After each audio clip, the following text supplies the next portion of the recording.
Thank you all for joining with short notice. And basically, this session started because it is not like the people don't know like just what is college admissions and stuff like that. But so there are so many things are changing. Like just last year, SAT score is important, and then just this year, a lot of kids they did not even appear for that, and then just how that is going to change, like how we get the college admissions.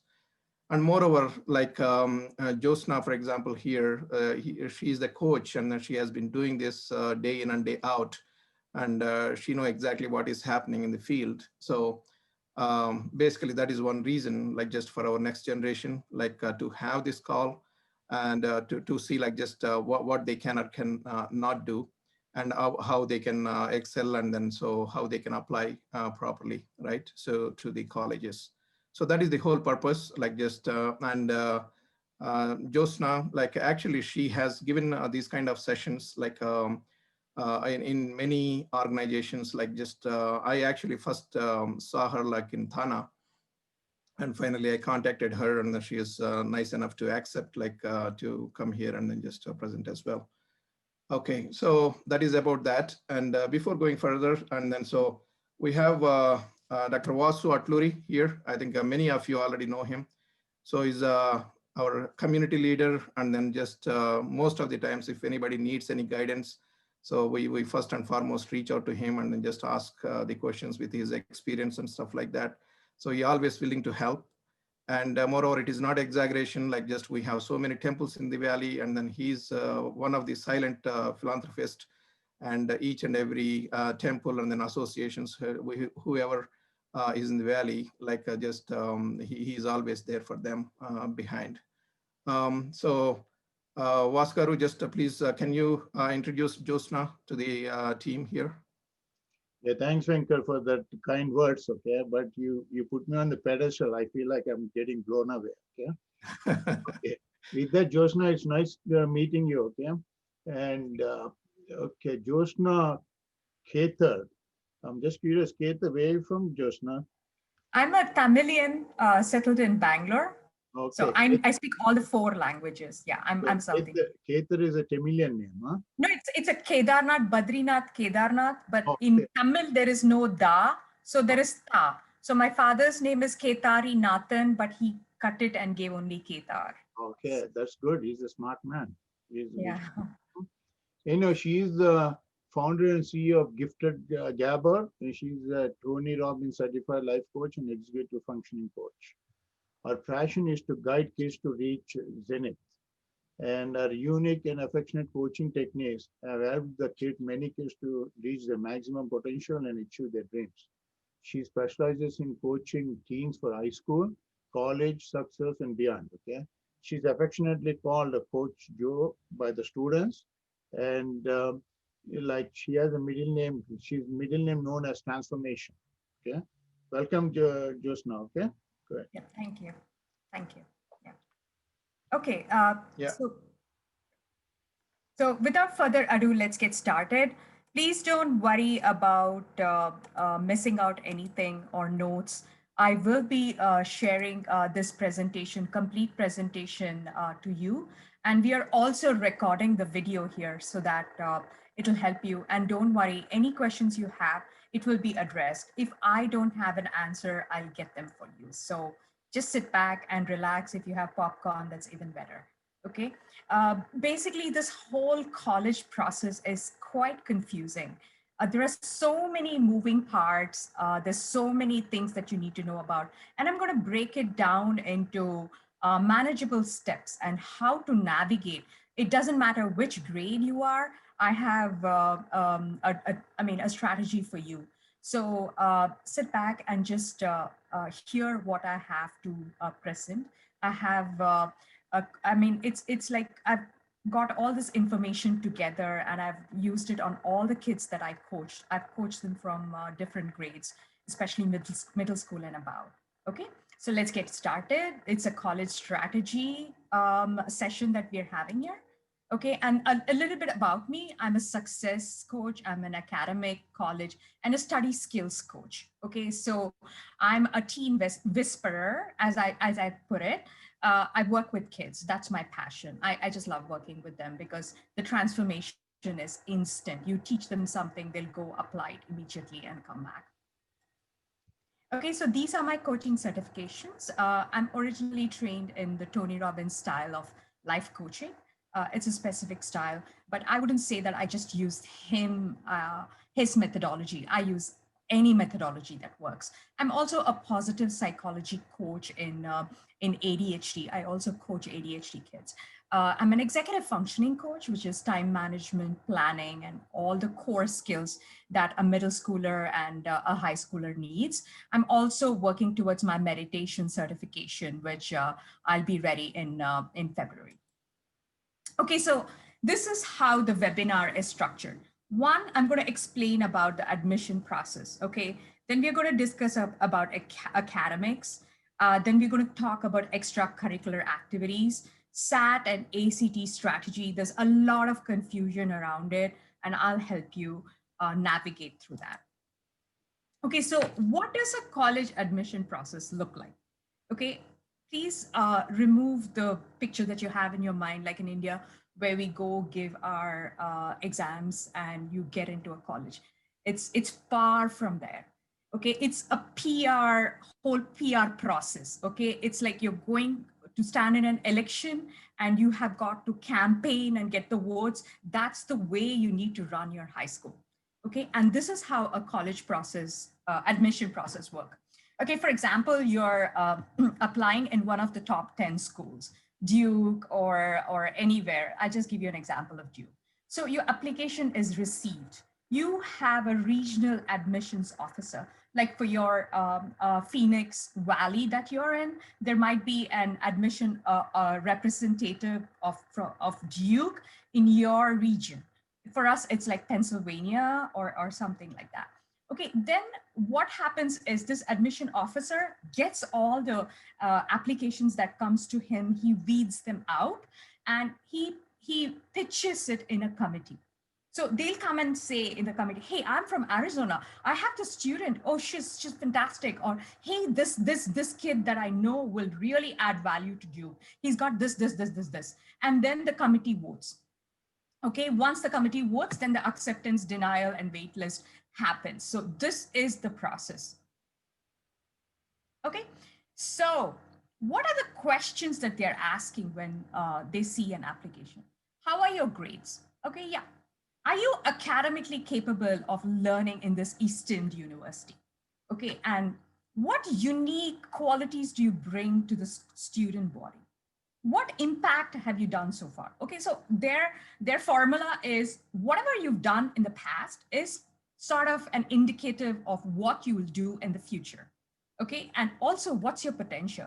Let me just tell you, highly selective schools are looking for success-minded kids, okay, who will go and become massively successful and bring back tons of money in alumni money or whatever, bring it back to their school. Okay, it's like you go to a fruit store and you pick the best fruit that looks good, that tastes good, you're absolutely certain that this fruit is the best. So that is what an admission officer looks for. And in the next few slides, I'm going to explain all about how to package yourself.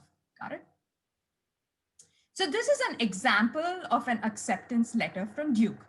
Okay, so this is the senior admissions officer who's written this letter. Once you get accepted, they even send a personal note to you. So I'm just going to read out to you, you know, but it'll give you an insight into exactly what a college is looking for, okay? I enjoyed reviewing your application and the admissions committee was impressed with your innovative projects and research prowess. So you're answering the question, why me? Why select me? Okay. At Duke, you can continue innovating in maker space like Foundry and through programs like Duke STEAM, the Innovation Collab, and the IE Blue Pen. So they are referring back to the extracurriculars or whatever activities you've put in your college application. and they're connecting it to what they have. And they say, I hope you'll join us as a member of the Forever Duke family. Okay, so this is what a college looks for, is like how well you're going to get in there. And it's just not grades. There is no strict formula. Okay, it's your personality has to come out, and I'll show you ways your personality will come out. Okay, so let's start with academics. Okay, of course, academic factors are, they look at the rigor of courses you've taken right from the ninth grade. And I'll show you the progression, like honors and APs. You need to have a good blend. Of course, you're not going to load up everything in your ninth and your sophomore year, but it needs to have a progression. Got it? Academic performance and grades are also important. Test scores. Now, this is sort of iffy considering this situation because SAT, ACT kids have not been able to give. And I'm just thinking, I mean, don't quote me on this because it's not been released. For 2021 as well, I'm not sure if they will consider the SAT, ACT course. So this year, they are not going to consider. So please don't, I have students whom I tell them, hey, dude, it's not required. So don't bang your head. Let's go ahead with the application process. I have a kid who's like, oh, I scheduled my SAT, ACT October 25th, but November 1st is when the early action is. I'm like, it's optional. So why go for it, right? Move on. Okay. So the two major academic considerations are maximum rigor. Like I said, if you're in an IB curriculum, they look for high-level courses. If you're in a standard curriculum, they look for advanced courses like APs and everything. And let me tell you something, it's all available within your school. Okay, you just need to look into your courses, work with your counselor, and get the best for you. Like I mentioned, it's a PR program. It's like canvassing and getting the best. You're getting into the best college, right? So you have to work with your counselor, map out your courses right from the freshman year. Okay, and of course, you need fantastic grades, right? You need an unweighted GPA of 3.8 plus. I'm talking about the tier 1, the top 10, top 20 schools, right? And also, like when you go to the College Board exams for your AP courses, please aim for 5. I love it when children get 4.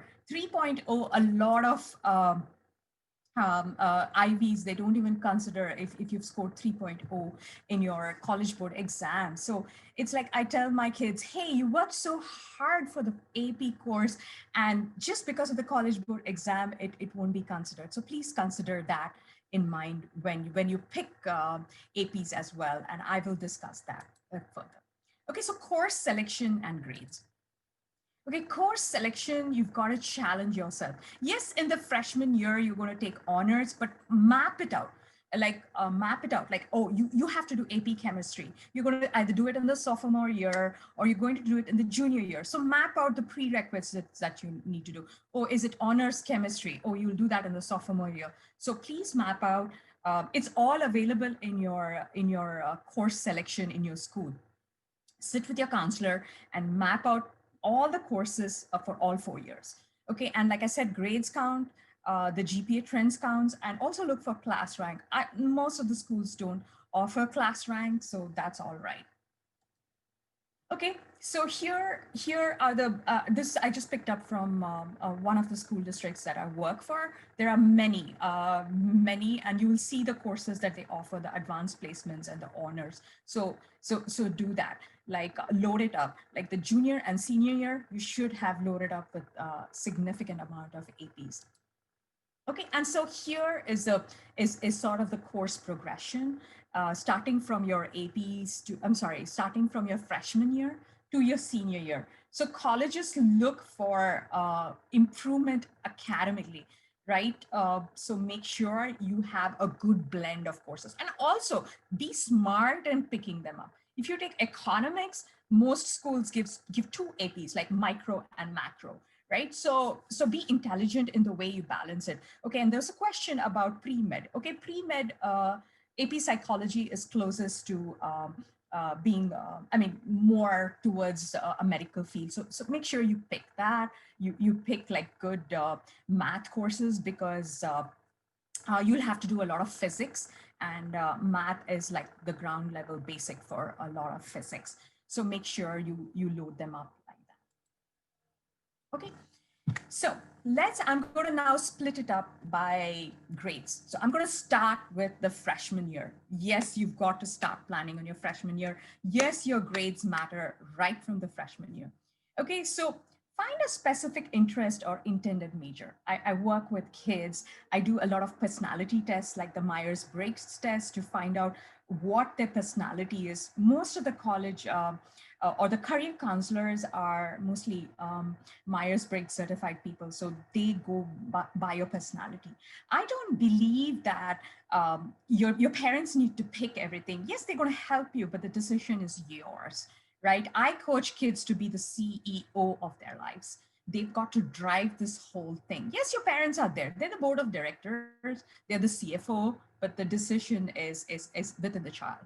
Okay, so map out your course load, how many APs and honors you're looking for. And also, I'll get to it in the subsequent slides. Pick a list of colleges and like deep down, dig in and see what their requirement is. And of course, develop good learning strategies and study skills. This is what I do is I do a VARC test, which is a visual, auditory, read, write, and kinesthetic. Learn yourself, find out your strengths and weaknesses, okay, and leverage it, okay.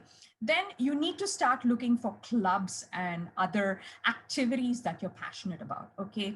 You need to find some charitable work or volunteer work. And also your goal is just not to land in a good college. Your goal should be to be massively successful in life.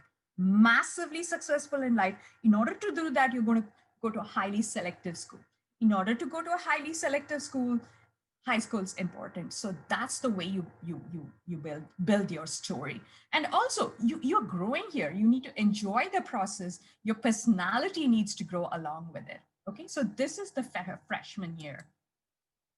Next, in the sophomore year, yes, you've got to keep your grades up. You've got to challenge yourself. You've to start practicing your standardized tests, right?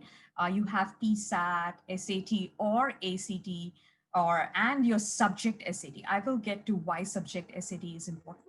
Then you have to start looking for leadership opportunities, okay, right from the sophomore year. And summers of high school is extremely, extremely important.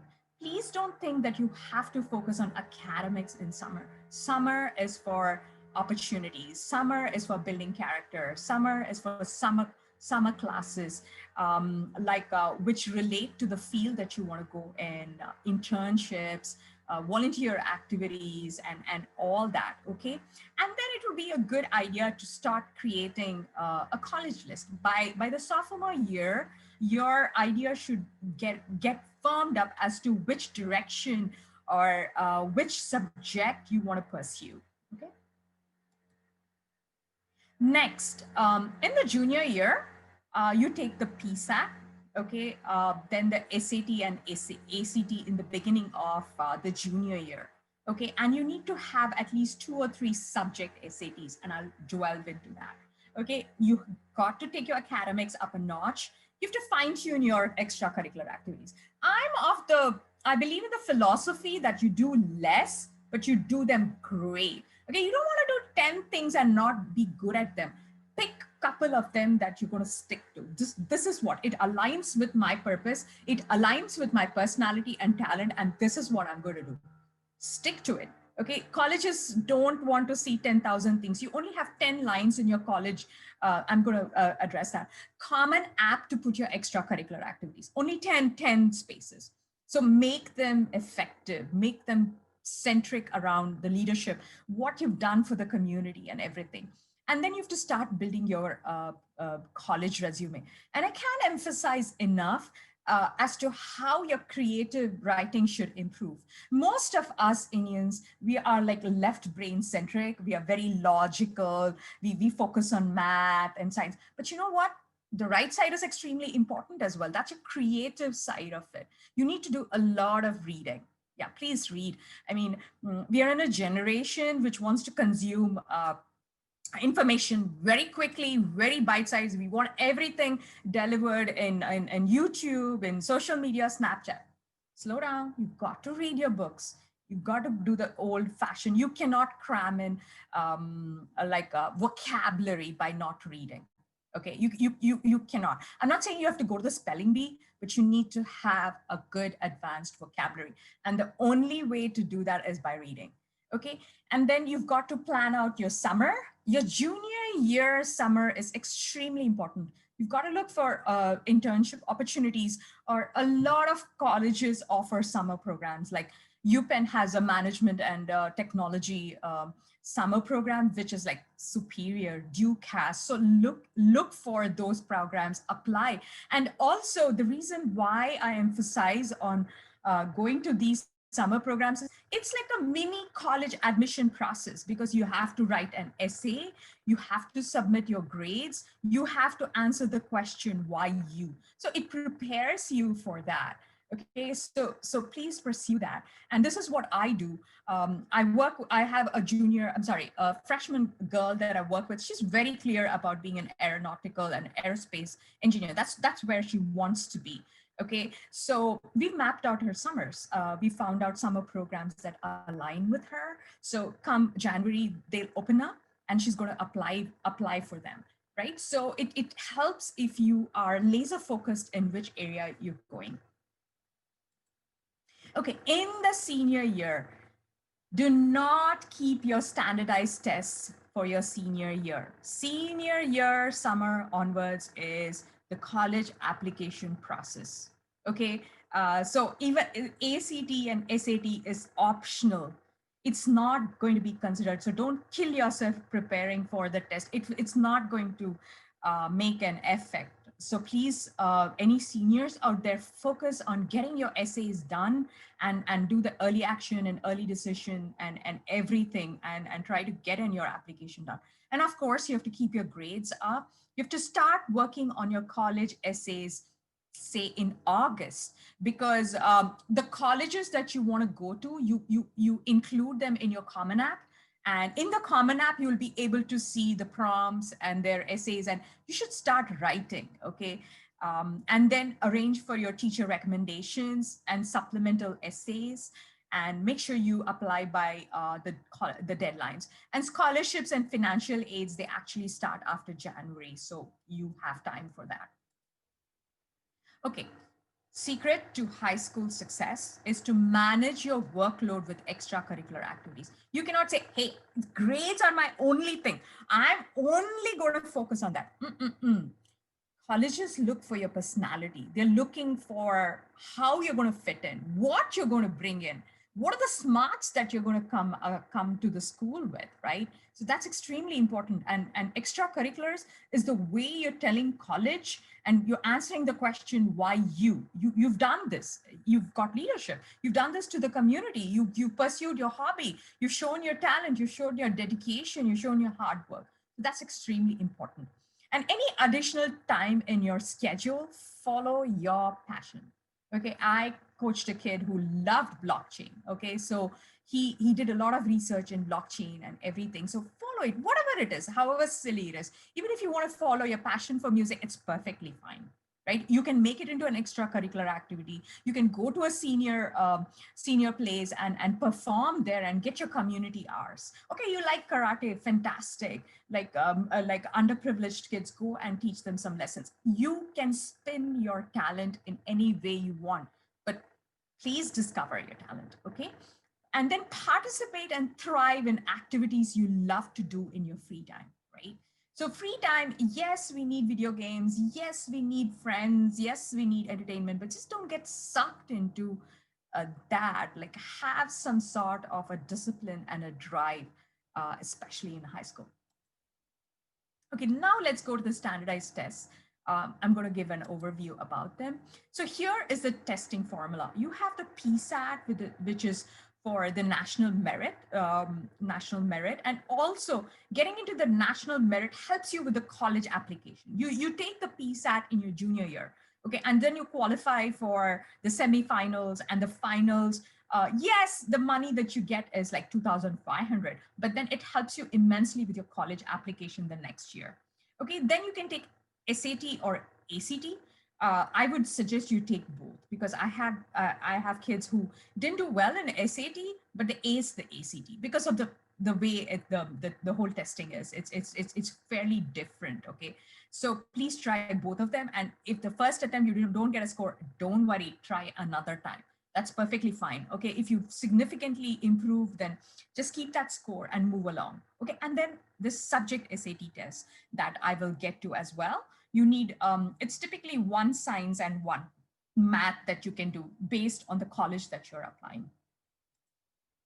Okay, so this is the timeline when you take. See, the subject SAT test, you can take it anytime. For instance, you've taken AP chemistry in ninth grade. For some reason, you're a genius. You took AP chemistry. So the thing is, you should take chemistry SAT subject test. Just immediately, you finished your exam in May.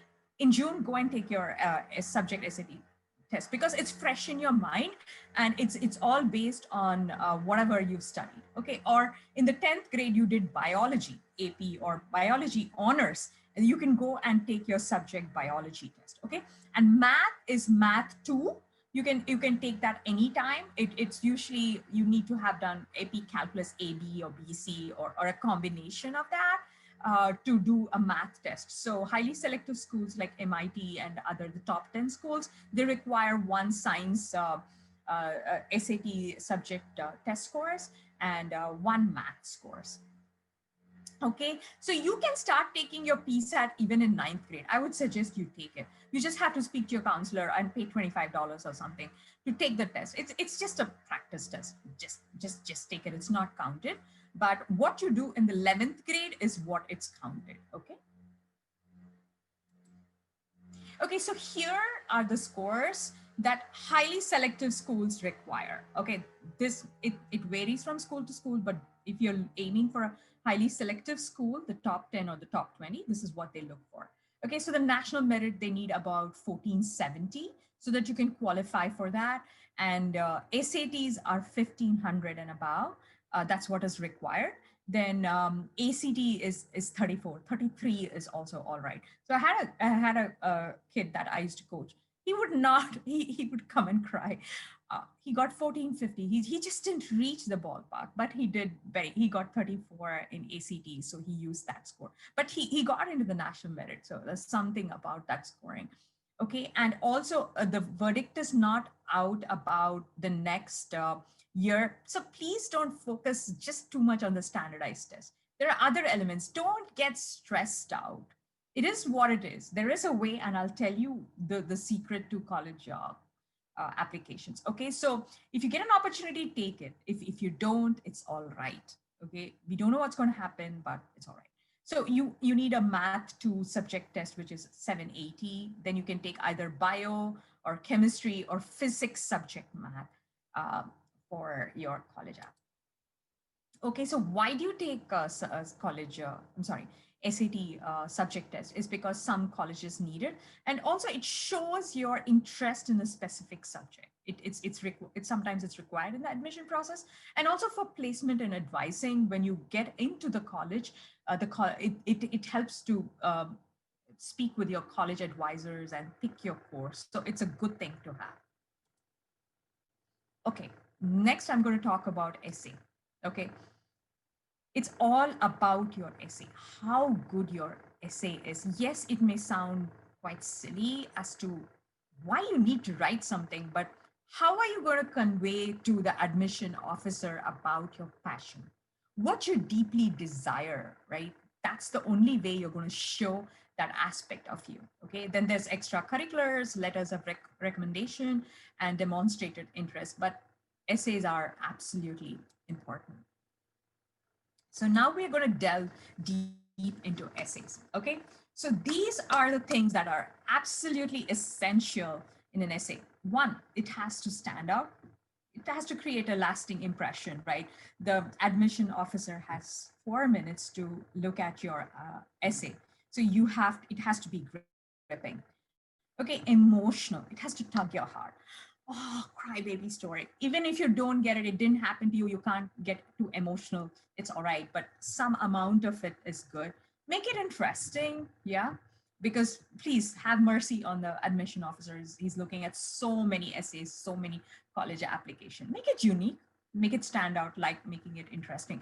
Make it specific, okay, and make it quick, okay. I had this kid that I used to coach. He would not come to the point till the third paragraph. You just drone and drone and drone. Get to the point.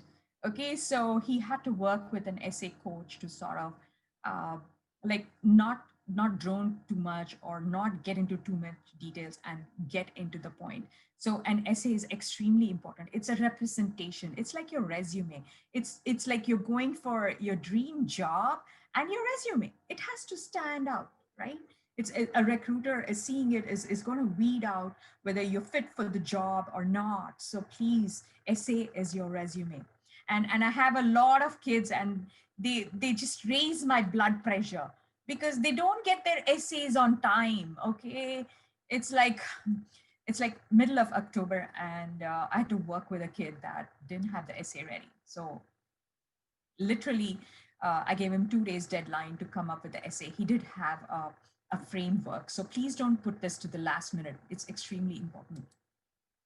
Okay, what essays would you need to write? Okay, so you have one Common App, which is 650 words, which is one essay that's going to get blasted to all your colleges.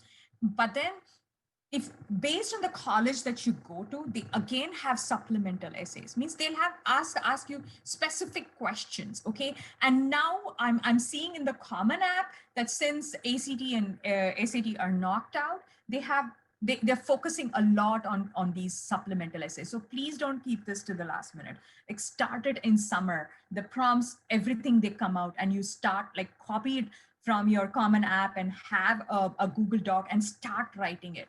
Okay, so these are extremely important, the supplements. And also some of them have short answers. The kid that I'm coaching, he picked University of Maryland and Virginia Tech. So these have very specific, they have like 5 questions that they're asking, which like 150 words or something like that. So it's essential, and short answers. Okay, so this is what that's important, right? So keep working on your creative writing skills. Read a lot to develop your vocabulary and your creative writing. Okay, and of course, an essay coach is absolutely important. Okay, so get your draft in. Once you get your draft, the vision has to be yours. Okay, but then an essay coach will mimic an admissions officer and will help you with the framework or the grammatical structure of it. Okay, so that's another component that's as extremely important. Okay, next I'm going to talk about the piece de resistance, which is the extracurriculars. It's all about how you navigate. Okay, so your extracurriculars have to have an impact. It's got to show your passion, and it's got to be somewhat unique. Okay, so you have only 10 spaces in your Common App, and it has to be smashing. I mean, pardon my word. So yeah, it can be simple, but it has to be impactful. Okay, so these are some of the examples that I have. And also the kids that I coach, they have so many wonderful ideas, and I got so sick and tired of approaching the other nonprofits to get their vision done. So I have my own nonprofit that I use as a vehicle for my kids that I coach to sort of follow their passion. I have a kid who just loves coding and building computers. So he's going to conduct hackathons for the African American community in Philadelphia. Then I have this girl. She has a Red Cross association, and it's a club in her school, and she wants to write letters for the people who are deployed abroad, right? So we're going to start a program where she's going to give a framework for kids. So it's like essay writing, right? If you ask a kid to write an essay, they're like, blah, boring. But if you have to write a letter, oh, that's exciting. So she's going to conduct that program, and in turn, she's going to give something to the younger generation, and she's going to get a bunch of letters that she's going to mail over. So it can be very, very simple, but it has to be your idea, right? So I have another girl, the aeronautical girl. She loves STEM, so she's going to conduct a STEM competition, right? So it's all about navigating your passion throughout high school. Okay, and like I said, the extracurriculars, it has to be meaningful. It should have a positive impact on the community. Okay, and they want to see leadership. Okay, I see a lot of nonprofits floating around. The parents start a nonprofit and say, "Oh, I started the nonprofit." Has no bearing on your college application. You only have 10 lines. Make it effective and impactful, and actually do something significant. It's a fun way of contributing to the society. I have another girl who's raising money for Liberia. She wants to build a library in Liberia. So make it like get like involved, get your hands dirty, right? So that's what extracurriculars is all about. And that comes out in your essay, it comes out in your college resume. Okay, so this is another key thing that the high schoolers have to develop is leadership and communication, right? So, like I said, it's your parents are not going to do the talking for you. It's your canvassing. You are going to do it. So you need to have assertive communication, right? Yes, I mean you need to express yourself and how you feel. You've got to make new connections. I can't emphasize enough, you have to go and look for people like you research. You want to do research, you have got to go look for professors. I know a kid who sent 100 emails and got one response and got one research opportunity, right? Then you need to let others know. I mean, make your presence felt. I run a lot of communication classes, and we do a lot of role playing and everything. So it's a whole new ball game of communicating yourself. Okay, and how well you communicate with the the school administrators, right? Your counselor is your best friend, but at the same time your counselor has so many other kids. So how are you going to navigate? Your counselor wants to make you do honors, you want to do AP. How are you going to talk to your counselor, right? So it's like you've got to like hustle and go get what you want. Okay, and another thing that I coach kids is to understand what your beliefs are. Okay, what are your values? Is it honesty? Is it integrity and everything? And appreciate and accept other people's values as well. Okay, they might be a Trump supporter or whatever. You have to be patient. I have a kid that I coach has a little bit of response inhibition issues, where he posted something, he got mad because another person was supporting something and blurted something out on social media. He can't have that. Everything out in the social media is traceable, right? So, and also when I talk about making connections, it is like highly selective schools have an interview process. Yes, people ask me about pre-med or pre-med BSMD program. The interview process is extremely important. They're going to grill you to find out whether you have what it takes to be a doctor. Okay, so you've got to communicate. They're going to give you many situations, right? And also for highly selective schools, you have an interview process. The alumni who've gone graduated from school, they've gone along, and they've become massively successful. They pick those people to come and interview you. And guess what? I coached a kid who interviewed with a Harvard. With a Harvard, he didn't get into Harvard, but guess what? The person who interviewed him for Harvard ran a hedge fund company. Okay, and he got an internship in the hedge fund company. So that's how you make new connections. You've got to stand up for yourself and learn how to communicate in the most effective way.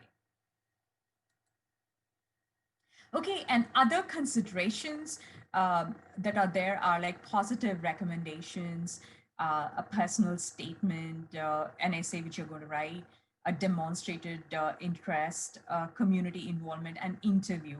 Like I said, it's an excellent experience, right? So look for different opportunities.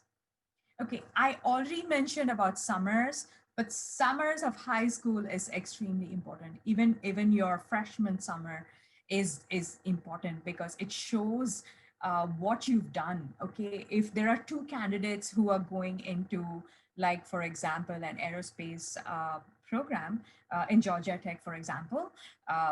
So one has done a summer in Emory.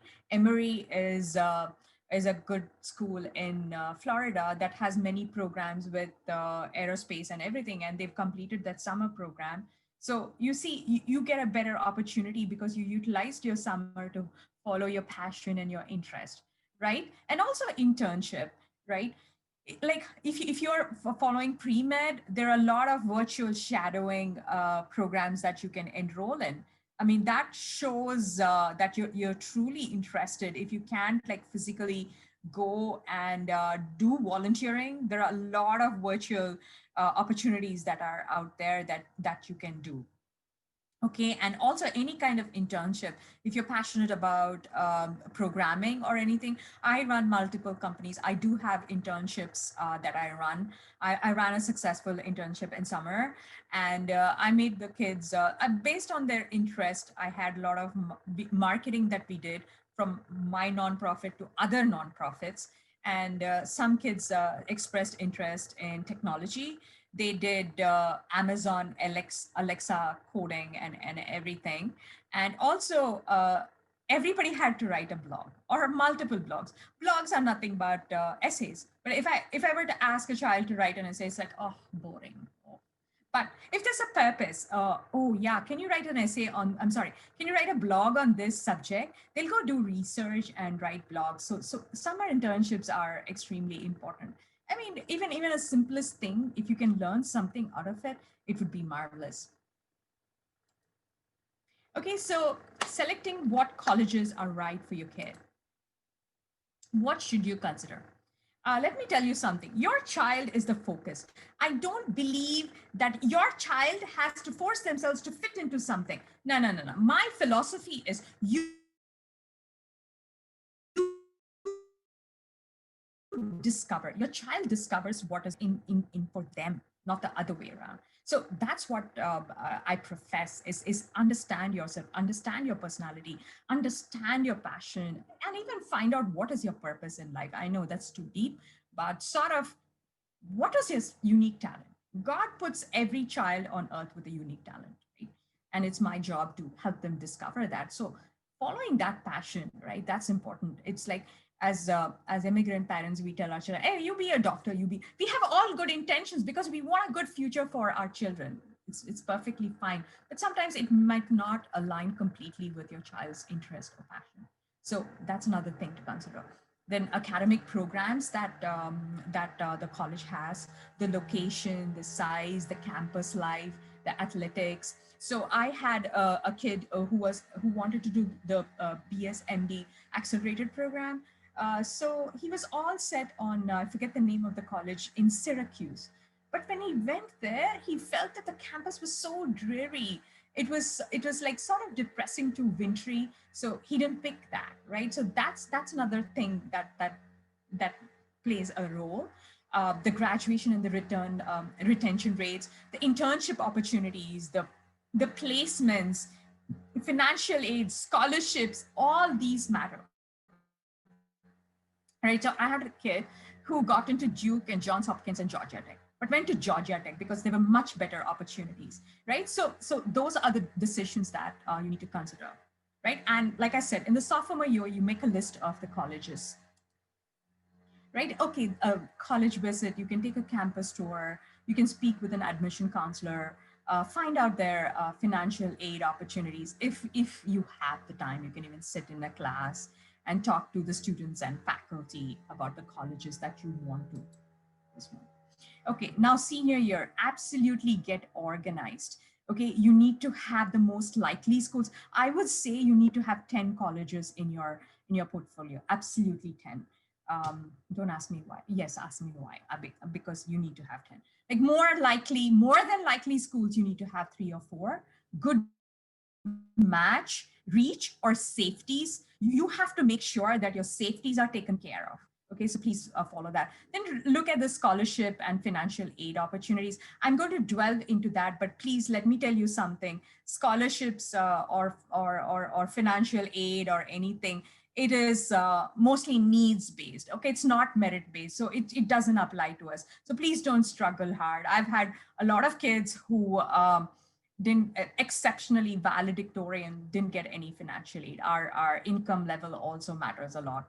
Then the application essays, like please make sure that you have a draft in summer, and take a help of an essay coach to just review over, to get a perspective of how your essay looks. It's extremely important. I mean, we think that, oh, essay, it's just 5 paragraphs. No, but it's a lot. It's what the admission officer looks at. It's your story, it's your resume for a job, right? Make sure you have your recommendations and fill it up, right? I get a heart attack when my kids are like, oh, I haven't zeroed in on my teachers. No, you should have them. You should have your favorite teachers, right? And I know a lot of kids say, I don't want to flex.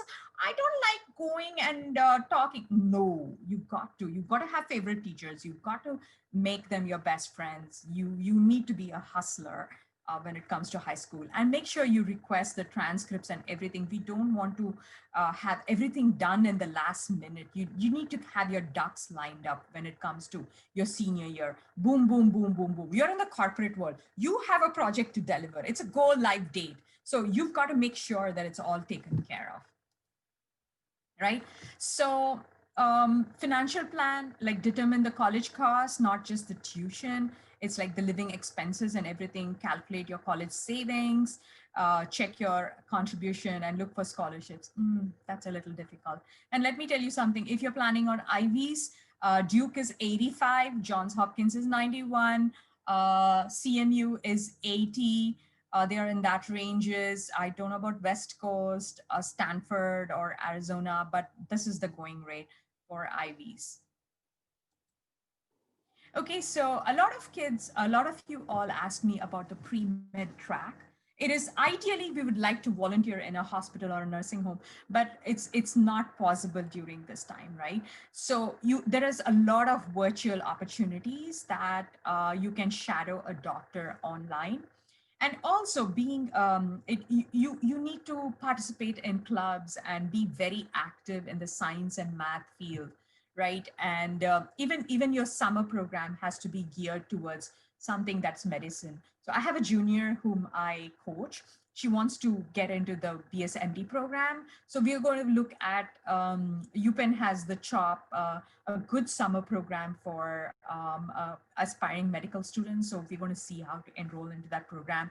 Look for research opportunities or any internship or doing something under a professor that's more in the science related, or if you're interested in your own topic or something that you're passionate about, then you can write a blog or you can write a research paper or do something. Just be active, right, in school. And if you don't find a club that fits your needs, you can start your own club as well. Okay. And STEM, if you're applying for the engineering or mathematical or those fields, then again, you have to participate in math and science competitions, look for internship opportunities that will utilize that. Of course, you can start a math and science club, or you can teach a young child when it comes to science or math, or you have a technical hobby. So I have this kid who likes building computers, right? So he wants to like sort of build computers and give it away to the needy. So we are planning on starting a program which will be remote, where he's going to gather many kids from different locations, and they're going to simultaneously build computers and give it to other people, other needy people. If you're in the arts track, you need to make sure that you have a good portfolio. You look for opportunities. You look for colleges that have that. I have a kid who went into the NYU Tisch for a photography program, right? So that is the arts and the other track. And also somebody asked me about law and accounting. See, all that you need to have a history major in your course load, English, like language, economics, and all those kind of blend in your college courses that you pick. Okay, so I'm going to come to the financial loans and other options. There are federal loans. So you have two things that you need to fill out. It starts in October, which one is FAFSA and one is CSS. FAFSA is for the federal student aid. It comes from the Department of Education. Then you have the CSS, which is basically it's like a verification so that you based on which college you go to, they have sort of loans that you qualify for. So the federal loans are fairly cheaper, but they only give you 31,000 for all 4 years, right? Duh, that's not even sufficient for 1 year if you go to look at it. I don't know if you guys have invested in 529 plan or if it's popular in Arizona, but that's a good place to start. Pennsylvania used to give us tax credit for investing in 529 plan. Okay, and then you have other financial loans which are private. I found this one, the National Society, the Honor Society, they have combined with another association called SOFI, and they offer loans. Then you have the Sallie Mae, and then you have the other private loans, which are not really like the federal loan. They're not backed by the government or anything. It's like a line of credit or sort of a mortgage that you've got to pay. And scholarships. Okay, this is, if I have to be honest, it's the most heartbreaking, frustrating thing. And I'll tell you, I have put up the scholarships here, but I'll tell you another trick that works, and supposedly it works. Okay, you have all these Coca-Cola, Dell Scholar, and all these things. They're highly competitive. The whole of America is applying for it. I had a kid who coached, he made it to the semifinals, but he didn't make it. Okay, the best bet is to look for local scholarships. They're all in your Naviance. Naviance is the tool that you use in school. So especially if you're a girl in STEM, you will have a lot of opportunities. So you need to look at your local scholarships. They have that, like all the alumni who've gone and all that. You have to talk to your counselor, look at it. Your principal is your best friend. Sometimes the principal holds key to everything. So if you show that you've really contributed to the community, you've kept your grades, and you're making the school look good, the principal will open up his chest to give you scholarships. That's another secret. Okay, and yeah, so I had this kid who got the national merit, which was 2,500, and got some significant scholarships from school, which were local, right? So that is one of the ways. So, but it's still extremely hard. If you're not needs based, considering our income, you're not going to qualify. So please don't think that the measure of success is not the scholarship. They're extreme. It's like 0.001%. It's just luck, right? That you get this. Okay, so this is sort of the coaching services that I offer. I do college coaching for high schoolers. I teach study skills. I do a VARC test, which is nothing but a visual, auditory, read, write, and kinesthetic learners. I'm an executive functioning coach, and I help with goal setting, time management, planning, and organization. And being a Tony Robbins certified coach, I also conduct a lot of communication classes, right? Communication is not just speaking out in public, it's how you navigate through life. So those are the things. And I also coach ADHD kids. Basically, lack of executive functioning is what is ADHD.